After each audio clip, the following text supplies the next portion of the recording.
Okay, set up your base like I have it here. Adjust your slow motion knob to its starting position. That is so that you can just see the black line I put on the threads. Okay, that's your setup. Remove the dust cover. Loosen the lock knob on the slow motion bar. Loosen the knob on the other rotational axis. This now allows you to rotate your telescope. Now we're going to aim the telescope. Remove that. You can do that ahead of time if you want. Turn the finder scope on. Look down the finder scope to target the object you want using the red dot in the display here. So I'm going to move the telescope and put the red dot on the object. And I may have to simultaneously lock this nut in position so that it holds its position. So that's what I would usually do, is while holding the telescope, while looking through the finder scope, you lock this position. And if your finder scope is not exactly on, if everything is not in exact alignment, once you get even this finder scope close to what you're looking at, you can make tweaks with this, because this moves the telescope quite a bit when you move this knob. So if you're not exactly aligned, do a rough alignment the way I just did it.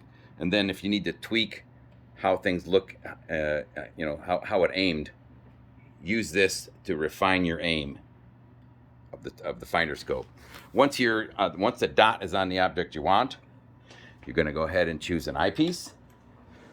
Start with the low power eyepiece all the time. Slide it in, lock it in place with this little lock screw. Now go ahead and look through the optics. If you can't see the object exactly, slide the telescope left and right a bit. It might come into view.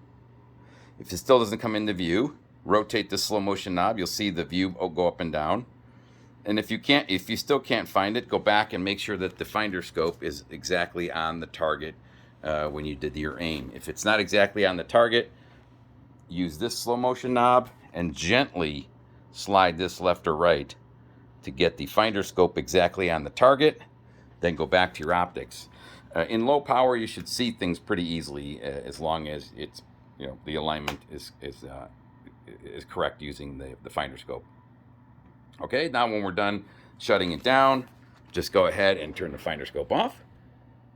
Make sure you turn that off because it does run the battery down.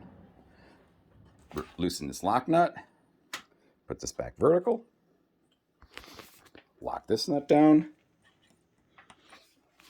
Remove your eyepiece. Put the dust cover back on here. And your dust cover for your eyepiece right there. So again, confirm that and you can check using the little switch.